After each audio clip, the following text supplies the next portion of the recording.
آپ BBC اردو کا programme سیربین دیکھ رہے ہیں۔ آج ہم پروگرام میں بات کر رہے ہیں پاکستان میں اغوا کی بڑھتی ہوئی وارداتوں پر۔ ملک بھر میں گزشتہ چند برسوں سے اغوا کی وارداتوں نے صنعت کی شکل اختیار کر لی ہے، ایک ایسا منافع بخش کاروبار جو کسی کے لیے راتوں رات امیر بننے تو کسی کے لیے بہت سے دوسرے غیر قانونی دھندوں کو چلانے کا سرمایہ فراہم کرنے کا اہم ذریعہ بن گیا ہے۔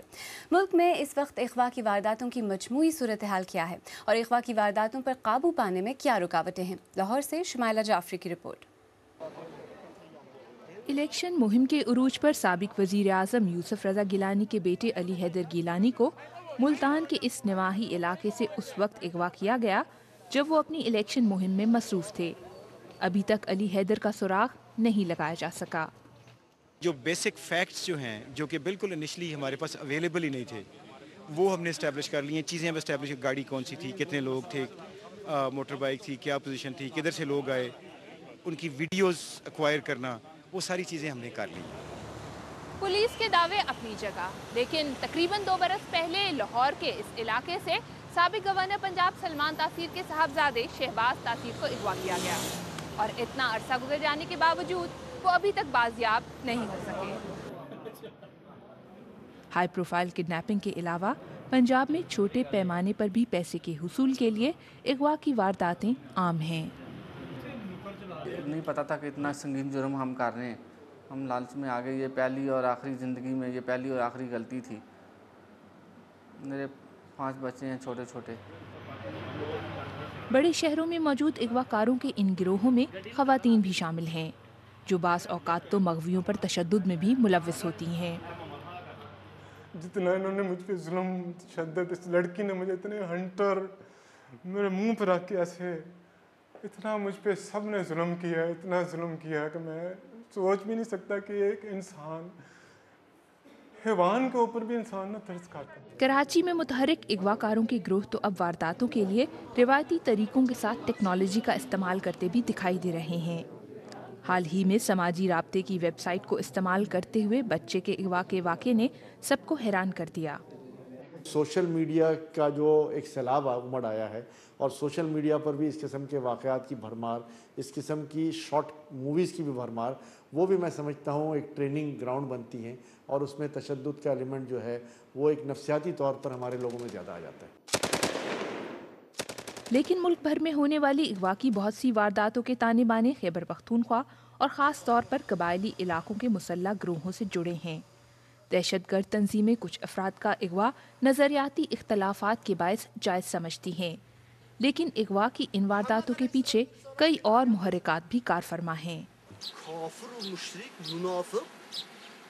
Obviously the most alarming and sensational for police as well as for society وہ ہے جو ٹیررزم فائنینسنگ کے لیے کڈنیپنگ فار رینسم ہوتی ہے، اور جس میں آپ کی کوئی نہ کوئی ٹیررسٹ آؤٹ فٹ جو ہے وہ انوالوڈ ہوتی ہے، اور اس میں وہ اپنے ٹارگٹ سلیکشن، ان کا modus operandi and the amount of money involved, وہ سب چیزیں ان کی فرق ہوتی ہیں عام کڈنیپنگ فار رینسم سے۔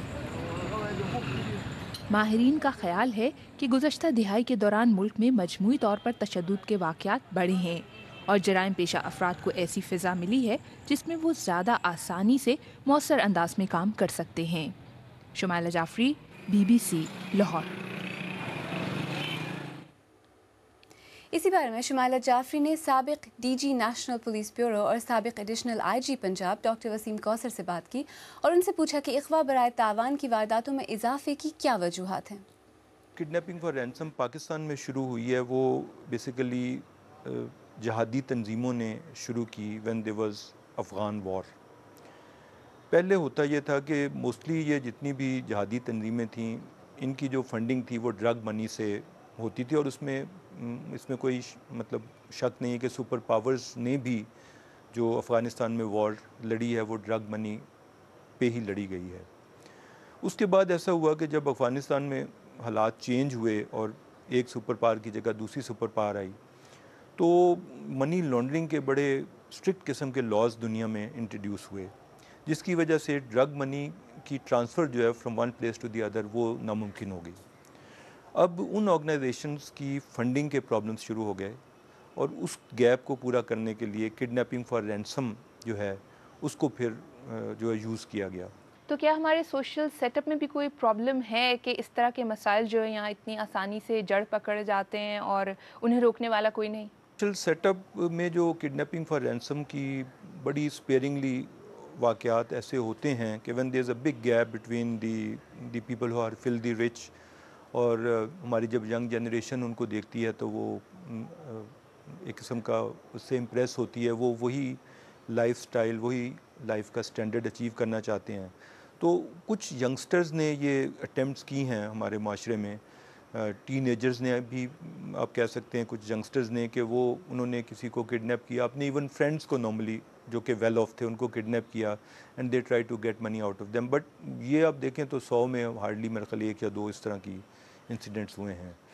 اس سال پنجاب میں سب سے زیادہ اغوا کی وارداتیں ہوئی ہیں، اعداد و شمار کے مطابق تقریباً 7,000 کے قریب. کیا یہ رجحان بہت خطرناک نہیں؟ پنجاب میں کیوں زیادہ ہے؟ ایکچولی جو ہماری انفارمیشن ہے اور ہماری جو اسیسمنٹ ہے، یہ کرائم کراچی میں زیادہ ہے لیکن رپورٹ نہیں ہوتا ہے. پنجاب میں کسی حد تک ٹرینڈ اس لیے زیادہ ہو رہا ہے because there lot of activity. تو اس پوائنٹ آف ویو سے بھی جو کرمنل ایکٹیویٹی کا ہب بنتا ہے پنجاب بنتا ہے. سر بہت سے کیسز میں تو ایسا بھی ہوتا ہے کہ لوگ جو ہیں وہ خود ہی نیگوشیٹ کر لیتے ہیں اور وہ پولیس کو رپورٹ نہیں کرتے اور اپنے پیاروں کو خود ہی چھڑواتے ہیں. تو یہ جو رجحان ہے یہ کیا ظاہر کرتا ہے کہ کیا ریاست جو ہے وہ بہت کمزور ہے یا جو کرمنلز ہیں وہ بہت طاقتور ہیں؟ لوگ رسک نہیں لینا چاہتے. یہ کتنا سینسٹیو ایشو ہوتا ہے کہ کسی کا بچہ اغوا ہوا ہے یا کسی کا کلوز ریلیٹیو اغوا ہوا ہے، وہ جس کے پاس پیسے ہیں وہ 1% بھی رسک نہیں لینا چاہتا ہے. دوسرا جیسے میں نے آپ کو بتایا کہ ان کو ہماری ایجنسیز پہ، پولیس پہ فیتھ نہیں ہے بیکاز ہمارے پاس وہ ٹیکنالوجی نہیں ہے کہ ہم اس کو لوکیٹ کر سکیں. اگر ہمارے پاس یہ ٹیکنالوجی آ جائے اور 2-3 ایگزامپلز اس طرح کے سیٹ ہو جائیں کہ امیجیٹلی ریکور ہو جائے جو ابڈکٹی ہے، تو لوگوں کا فیتھ ریسٹور ہو جائے گا. سیکنڈلی جو اس میں سب سے امپورٹنٹ چیز ہے وہ یہ ہے کہ جو کرمنلز ہیں ان کو سزا نہیں ہو رہی. اس کی ریزن یہ ہے کہ ایک تو کچھ ایویڈنس کے تقاضے پورے نہیں ہوتے ہیں، اور دوسرا یہ ہے کہ جو ٹرائل کورٹس ہیں اس میں اتنا لینتھی پروسیجر ہوتا ہے کہ کرمنلز کو اس کا بینیفٹ ملتا ہے. کیا ریاست اور پولیس کے علاوہ لوگوں سے بھی کچھ ایسی غلطی ہوتی ہے کہ وہ اس طرح کی وارداتوں کا شکار ہو جاتے ہیں؟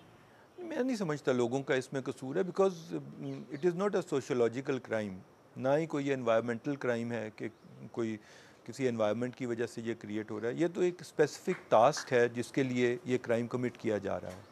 اب انفارچونیٹلی سابق D G national police bureau doctor Waseem Kausar جن سے شمائلہ جعفری نے بات کی. کیا اس طرح کے واقعات میں حکام اپنی ذمہ داری تسلی بخش طریقے سے نبھا رہے ہیں؟ ہمارے ناظرین کیا کہتے ہیں؟ امبر. عالیہ، ایسے ظاہر ہوتا ہے کہ لوگوں کا حکام اور پولیس سے اعتبار اٹھ گیا ہے. انور علی کراچی سے لکھتے ہیں، پولیس سب جانتی ہے لیکن چوروں یا اغواکاروں سے ڈرتی ہے کیونکہ وہ پولیس کو دھمکی دیتے ہیں کہ اگر ہمارے خلاف کوئی کارروائی کی جائے گی تو تم لوگ محفوظ نہیں رہ سکو گے.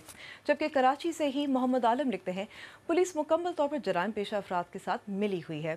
ڈاکو ہو، ڈکیتی ہو یا بھتہ یا اغوا برائے تاوان، پولیس سب میں برابر کی حصے دار ہوتی ہے. بلوچستان سے صدیق شجاع لکھتے ہیں، اس معاملے میں حکومت ناکام رہی ہے، ہمارے وزیر داخلہ ہونے کے باوجود اغوا کی وارداتیں ہوتی ہیں. اور پرکاش کمار لکھتے ہیں، اغوا پاکستان بھر میں ایک صنعت ہے جس میں سیاستدان اور پولیس ملوث ہیں، اور ان وارداتوں میں ہندو برادری ایک آسان نشانہ ہے. آج سیربین کا بڑا موضوع ہے پاکستان میں بڑھتے ہوئے اغوا کے واقعات.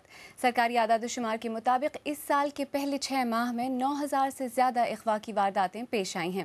ان میں ذاتی جھگڑوں اور خاندانی دشمنی کے علاوہ اغوا برائے تاوان اور سیاسی اغوا بھی شامل ہیں. کراچی میں اب فلیش یا ایکسپریس کڈنیپنگ کے نام سے اغوا کا ایک نیا انداز سامنے آیا ہے جس میں شہریوں کی زندگی مزید مشکل بنا دی ہے. آپ BBC اردو کا پروگرام سیربین دیکھ رہے ہیں. پروگرام میں آگے چل کر دیکھیے گا، اسرائیل کی جانب سے کچھ فلسطینی قیدیوں کی رہائی اور مقبوضہ علاقوں میں مزید یہودی بستیاں بنانے کا ایک ساتھ اعلان مذاکرات کے امکان کو کس طرح متاثر کرے گا. اور انڈیا نے ملک میں تیار کردہ اپنا پہلا طیارہ بردار جہاز سمندر میں اتار دیا ہے.